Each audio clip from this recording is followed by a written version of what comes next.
Hello नमस्कार विद्यार्थी मित्रांनो, या सेशनमध्ये आपण बेसिक इलेक्ट्रॉन्सवरती या ठिकाणी एमसीक्यूचं डिस्कशन करूया. फर्स्ट एमसीक्यू आहे, which of the following is not an example of the semiconductor material. आता सेमीकंडक्टर मटेरियल खालीलपैकी कोणता नाही आहे? सिलिकॉन आहे आपल्याला माहिती आहे, जर्मेनियम आहे आपल्याकडे माहिती आहे, आर्सेनिक आहे आपल्याकडे माहिती आहे. जो काय कॉपर आहे तो कॉपर काय तर या ठिकाणी कंडक्टर आहे ज्याच्यामध्ये नंबर ऑफ व्हॅलन्स किती आहे तर व्हॅलन्स या ठिकाणी लेस दॅन 4 आहे, तर म्हणून हा काय तर कंडक्टर आहे. जर व्हॅलन्स याच्यामध्ये एक्झॅक्टली 4 असते म्हणजे व्हॅलन्स इक्वल 4 असेल तर तो काय असेल तर या ठिकाणी सेमीकंडक्टर असेल, आणि व्हॅलन्स जर ग्रेटर दॅन या ठिकाणी 4 असेल तर तो काय असेल तर या ठिकाणी इन्सुलेटर असेल. मग कॉपरच्या केसमध्ये व्हॅलन्स किती आहे तर याच्यामध्ये व्हॅलन्स इलेक्ट्रॉन आहे तर 1, म्हणून हा काय तर या ठिकाणी कंडक्टर आहे. म्हणजे या ठिकाणी हा जो काय आहे तो ऑप्शन या ठिकाणी बरोबर असेल. म्हणजे हा या ठिकाणी एक्झाम्पल नाही कोणाचं तर सेमी कंडक्टर मटेरियलचं एक्झाम्पल नाही आहे. पुढचा क्वेश्चन आपण पाहूया. When a material becomes a superconductor, its resistivity becomes. आता सुपर कंडक्टर आहे म्हणजे कंडक्टिव्हिटी कशी आहे बघा, हाय आहे. कशी म्हणूया आपण त्याला व्हेरी हाय म्हणूया. आता रेजिस्टिव्हिटी आणि कंडक्टिव्हिटी रिलेशन कसं आहे तर इन्व्हर्सली प्रोपोर्शनल आहे. आता याची कंडक्टिव्हिटी कशी आहे तर व्हेरी आहे, तर रेजिस्टिव्हिटी कशी पाहिजे या ठिकाणी व्हेरी लो पाहिजे. आता सुपर कंडक्टर आहे म्हणजे याच्यामध्ये जो काय रेजिस्टिव्हिटी किती असेल 0 असेल. जर रेजिस्टिव्हिटी 0 असेल तर या ठिकाणी जो काय कंडक्टिव्हिटी किती असेल बघा इनफायनाइट असेल. म्हणजे जर रेजिस्टिव्हिटी या ठिकाणी 0 असेल तर प्रॅक्टिकल केसमध्ये पॉसिबल आहे का? नाही. आयडियली 0 असू शकते पण प्रॅक्टिकली पॉसिबल आहे का? नाही. ऑप्शननुसार काय होईल, when a material becomes super conductor it's resistivity becomes काय होईल तर व्हेरी स्मॉल होईल का? स्मॉल तर होईल पण आयडियली किती असेल तर 0 असेल. म्हणजे ॲक्च्युली जी काय रेजिस्टिव्हिटी किती आहे तर या ठिकाणी 0 आहे. याचा अर्थ जो काही सुपर कंडक्टर आहे त्याच्यामध्ये करंटच्या फ्लोला कोणत्याही पद्धतीचं ऑपोजिशन नसेल त्याला आपण म्हणतो super conductor. Which of the following is not an example of the extrinsic semiconductor. आता जर्मेनियम आहे, सेलियम आहे, सिलिकॉन आहे, आर्जेंटम असं काय आहे का? नाही. म्हणजे इंट्रिन्सिक सेमीकंडक्टर कोणते आहेत तर जर्मेनियम आहे, सेलियम आहे, सिलिकॉन आहे, हे सगळे काय आहेत तर प्युअर फॉर्म मधले आहेत. हा जो काय आहे तो सेमीकंडक्टर नाही आहे. म्हणजे ऑप्शन नंबर 4 या केसमध्ये याचं काय असेल करेक्ट आन्सर असेल. The outermost orbit of an germanium has. आता जर्मेनियम काय तर या ठिकाणी सेमी कंडक्टर मटेरियल आहे. आता सेमी कंडक्टर मटेरियलच्या आउटर मोस्ट ऑर्बिटमध्ये किती इलेक्ट्रॉन असतात तर 4 असतात. म्हणजे याच्यामध्ये किती असतील तर 4 असतील. ऑप्शन नंबर 2 या केसमध्ये काय असेल तर या क्वेश्चनचं करेक्ट आन्सर असेल. Next, consider the following statement. Fermi level in a P type semiconductor lies close to the top of the valence band. अच्छा, व्हॅलन्स बँडच्या जवळ सांगतायत. The forbidden energy in a germanium at 0 Kelvin is exactly 0.78 electron volt. अच्छा, हेही सांगताय. When a p-n junction is a reverse biased, then the electrons and the holes moves away from the junction. अच्छा, option आपल्याकडे 1, 2 आणि 3 आपल्याकडे अशा पद्धतीने सांगतात. आता ज्या वेळेस जे काही थर्ड नंबरचं स्टेटमेंट काय सांगतंय, when a P N junction is reverse biased then electrons and holes moves away from the junction. जर ते जंक्शन पासून दूर जात असेल तर त्या ठिकाणी डिफ्लेक्शन रेलची विड्थ काय होते त्या ठिकाणी वाढते. म्हणजे हे या ठिकाणी बरोबर आहे. Forbidden energy gap in germanium at 0 kelvin is exactly equal to the 0.78. आहे का पॉसिबल? येस आहे. म्हणजे अप्रॉक्सिमेटली कोणता असतो तर 0.78 इलेक्ट्रॉन व्होल्टच्या आसपास आहे. Fermi level in a P type semiconductor कुठं असते तर क्लोजर टू द कुठं असते closer to the valence band असते. मग या ठिकाणी म्हणताय close to the top of the valence band. म्हणजे हाही या ठिकाणी बरोबर आहे, हाही बरोबर आहे आणि हाही बरोबर आहे. म्हणजे ऑप्शन 1, 2 अँड 3 तिन्ही या ठिकाणी काय आहेत बरोबर आहे. तर ESCला विचारलेलं क्वेश्चन आहे. म्हणजे ऑप्शन नंबर 1, 2 अँड 3 सगळे काय त्या ठिकाणी करेक्ट आहेत. फॉरबिडन एनर्जी गॅप आहे सेमीकंडक्टरच्या केसमध्ये हे दिलेलं आहे. फर्मी लेवल काय असेल व्हॅलन्स बँडच्या जवळ असेल इन पी टाईप, आणि कंडक्शन बँडच्या जवळ असेल कोणाच्या केसमध्ये तर एन टाईपच्या सेमीकंडक्टरमध्ये. हे डिस्कशन या ठिकाणी महत्त्वाचं आहे. पुढं फॉरबिडन गॅप आपल्याला दिलेला आहे कोणासाठी तर जर्मनीसाठी हा किती आहे तर 0.78 आहे. पी-एन डायोडमध्ये काय होईल ह्याच्याबद्दल आपल्याला डिस्कशन दिलं. Wien P-N junction is reverse biased the negative terminals of the battery attracts free holes in the P type towards itself. The positive काय करतील अटॅक करतील कोणाला तर इलेक्ट्रॉन्सला. याच्यामुळे काय होतील electrons and holes move away from the junction. Due to this deflation with as well as the potential barrier काय होईल या ठिकाणी इन्क्रीज होईल, याच्याबद्दल मी डिस्कशन केलेलं आहे. पुढचा MCQ, which of the following is not a semi conductor. Antimony आहे, सिलिकॉन आहे, आर्सेनिक आहे की मायकानेट आहे. तर मायकानेट हा या ठिकाणचा काय आहे तर सेमी कंडक्टर नाही आहे. Semiconductor is a substance that has a resistivity between the conductor and insulator असेल. Semiconductor has a 4 valence electron आहेत. एक्झाम्पल आहे तर कार्बन असेल, सिलिकॉन असेल, जर्मेनियम असेल, त्यानंतर जो काही टीन असेल आणि जो काही लीड असेल, हे काय तर सेमीकंडक्टरचे एक्झाम्पल आहेत. पुढे जाऊया. At what condition does the Fermi energy lie exactly between the band gap for a intrinsic semiconductor. आता कोणत्या कंडिशनमध्ये फर्मी लेवल ही exactly lie between band gap for the intrinsic semiconductor असं विचारलं. The effective masses of the holes and free electrons are same असतील तर, याचा अर्थ बघा, जे काही इफेक्टिव्ह मासेस आहे कुणाचं होलचं आणि इलेक्ट्रॉनचं, तर जे सेम असेल तर असेल का. The effective mass less than असेल तर असेल का. The effective mass of free electrons greater असेल तर असेल का. Effective mass hole always in the centre of the असेल का. तर जे काही इफेक्टिव्ह मासेस आहे ते इफेक्टिव्ह मासेस जर दोघांचे इक्वल असतील तर त्या केसमध्ये जी काय फर्मी लेवल आहे ती फर्मी लेवल एक्झॅक्टली काय असेल तर मिडवे असेल कुणाच्या तर बँड गॅप एनर्जीच्या. या ठिकाणी फर्स्ट नंबरचा ऑप्शन काय असेल तर करेक्ट आन्सर असेल. Fermi level for and N type semiconductor lies. आता एन टाईप आहे, त्या एन टाईपसाठी कुठं असेल तर फॉर एक्झाम्पल इथं कंडक्शन बँड असेल, इथं या ठिकाणी व्हॅलन्स बँड असेल, या ठिकाणी ही एनर्जी लेवल असेल, या ठिकाणी कंडक्शन बँड आहे. एन टाईप असेल तर फर्मी लेवल काय असेल तर closer to the conduction band असेल, म्हणजे इथं काय असेल तर फर्मी लेवल असेल, त्याला आपण EF असं म्हणूया. ओके, म्हणजे near to the valence band असेल का नाही, near to the conduction band. Option number second याचा काय असेल करेक्ट आन्सर. पी साठी काय असेल तर पी टाईपसाठी या ठिकाणी फर्मी लेवल इथं असेल, कोणासाठी EF for P type semi conductor, for P type. Okay, याच्याबद्दल फर्मी लेवल बद्दल डिस्कशन दिलेलं आहे. Fermi level for extrinsic semiconductor depends on. आता जे काय फर्मी लेवल आहे ते फर्मी लेवल डिपेंड कशावरती आहे बघा. येईल विचारलेला क्वेश्चन आहे 2022 ला. Donor element, impurity concentration, temperature, all of the above. जे काय एक्सट्रिन्सिक सेमीकंडक्टर आपण पाहिला त्याच्यामध्ये जे काय फर्मी लेवल ते फर्मी लेवल डिपेंड कशावरती आहे तर जे काही डोनर एलिमेंट आहे त्याच्यावरती आहे, त्यानंतर त्याचं इम्प्युरिटी कॉन्सन्ट्रेशन किती आहे त्याच्यावरती आहे, आणि टेम्परेचर याच्यावरती सुद्धा आहे. म्हणजे याचा अर्थ जर टेम्परेचर जर आपण या ठिकाणी इन्क्रीज केलं तर जे काही फर्मी लेवल ते फर्मी लेवल काय करते सेंटरकडे जाण्याचा प्रयत्न करते.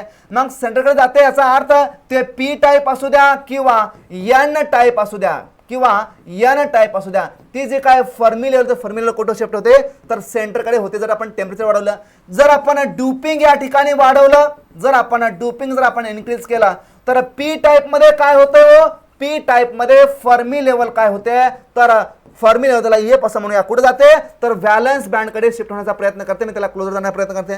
जर एन टाईप मध्ये आपण डुपिंग वाढवलं तर काय होईल, एन टाईपच्या केसमध्ये जे काय फर्मी लेवल आहे ती फर्मी लेवल काय करते शिफ्ट करते कोणाकडे तर कंडक्शन बँडकडे शिफ्ट करते. म्हणजे याही पद्धतीचा क्वेश्चन आपल्याला एक्झामला विचारला जाऊ शकतो. ऑप्शन नंबर 4 याचा काय असेल तर राईट आन्सर असेल. या सगळ्यांवरती काय तर ते डिपेंड आहे Fermi level. In an intrinsic semiconductor the Fermi level. आता इंट्रिन्सिक आहे म्हणजे काय तर प्युअर आहे, कुठं आहे तर lies at the centre of the forbidden energy gap. म्हणजे ऑप्शन नंबर काय तर याचा फर्स्टच करेक्ट आहे. Near the conduction band possible आहे का नाही पॉसिबल, कोणामध्ये इंट्रिन्सिक मध्ये. पॉसिबल कोणासाठी आहे तर एन टाईप साठी पॉसिबल आहे. Near the valence band possible आहे का कोणासाठी तर आहे कोणासाठी तर पी टाईपच्या. म्हणजे हे कोणासाठी टाईप आहे तर एक्सट्रिन्सिकचे आहेत. May be anywhere in Fermi असेल का नाही. The Fermi level in an intrinsic semiconductor is. म्हणजे अगेन या ठिकाणी क्वेश्चन सेम आहे, फक्त या ठिकाणी लँग्वेज चेंज आहे. Closer to the valence band असेल का नाही. Nearly midway between the conducting and valence band. Closer to the conduction band असेल का within the valence band असेल का नाही. म्हणजे ऑप्शन नंबर सेकंड या केसमध्ये काय असेल तर याचा करेक्ट आन्सर असेल. आता बघा याच्यामध्ये Midway between the conductive and valence band दिलेला आहे आणि या ठिकाणी lies at the centre of the forbidden energy gap. आता फोरबिडन एनर्जी गॅप म्हणजे काय तर जो काही कंडक्शन बँड आहे आणि जो काही व्हॅलन्स बँड आहे याच्यामधला जो काही डिस्टन्स आहे, या डिस्टन्स मध्ये जो काही एनर्जी गॅप आहे त्याला आपण म्हणतो फोरबिडन एनर्जी गॅप. याला आपण काय म्हणतो फोरबिडन एनर्जी गॅप असं म्हणतो, याला आपण बँड गॅप असं या ठिकाणी म्हणत असतो. म्हणजे फक्त बघा क्वेश्चन कशा पद्धतीचे विचारले जात असतात. नेक्स्ट आहे A bar of intrinsic germanium 5 centimeter long is subjected to an electrical potential of 12 volt. If the velocity of the electron bar is 75 meter per second, then find the mobility of the electron. बघा question विचारलेला आहे, एला विचारलेला आहे, 2021ला विचारलेला आहे. आता आपल्याला माहिती पाहिजे mobility of electron is equal to VD divided by काय असते तर ई असते. आता व्हीडी आपल्याला दिलेला आहे का दिलेला आहे, ई दिलेला आहे का तर नाही दिला. काय दिलं याच्यामध्ये तर अप्लाइड व्होल्टेज दिलेला आहे डिवाइडेड बाय डिस्टन्स दिलेला आहे किती तर या ठिकाणी दिलेला आहे 5 सेंटीमीटर लॉंग दिलेला आहे. म्हणजे ऍक्च्युअली आपल्याला काय करावं लागेल, जे काही ई आहे तीचं कॅल्क्युलेशन करावं लागेल. मग ई काय असेल या ठिकाणी किती आहे तर पोटेन्शियल 12 व्होल्ट आहे डिवाइडेड बाय 5 सेंटीमीटर आहे. याला मीटरमध्ये कन्वर्ट करा, काय होईल इंटू 10 टू द पॉवर -2 या ठिकाणी काय होईल हा मीटर होईल. म्हणजे ऍक्च्युअली जे काही या ठिकाणची ई आहे ती या ठिकाणी आपल्याला भेटून जाईल. किती भेटून जाईल तर 1200 डिवाइडेड बाय या ठिकाणी काय होईल तर 5 होईल. म्हणजे 5 दुने 10 या ठिकाणी राहिले 4 म्हणजे 240. म्हणजेच ऍक्च्युली या ठिकाणी जी काही इलेक्ट्रिकल फील्ड आहे इलेक्ट्रिकल फील्ड या ठिकाणी किती आहे तर 240 आहे. एवढी येईल का.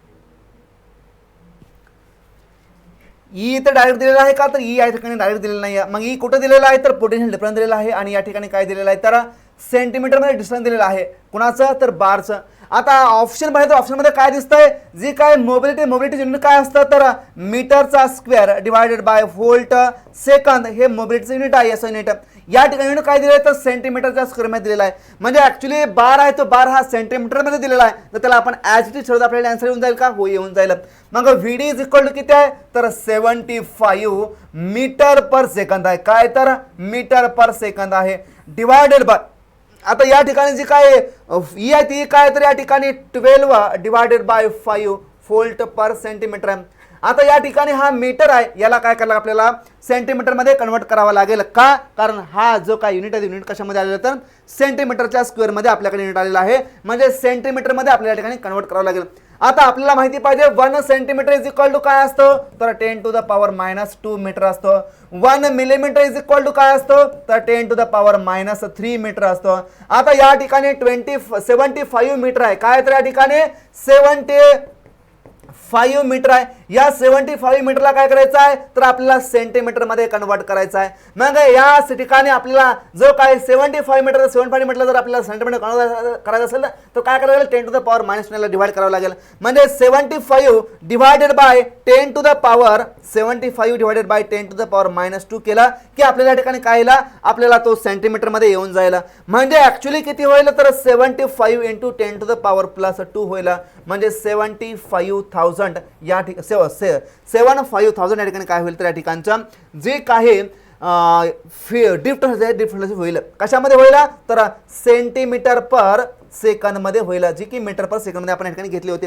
म्हणजे ऍक्च्युअली या ठिकाणी काय आलं तर 7500 डिवायडेड बाय 12 डिवायडेड बाय या ठिकाणी 5 आलं. जर याचा आपण सिम्प्लिफिकेशन केलं तर आपल्याकडे आन्सर काय येईल आन्सर बघा आपल्याकडे दिलेला आहे काय येईल 75 सेंटीमीटर पर सेकंद आले आपल्याकडे ड्रिफ्ट व्हेलॉसिटी.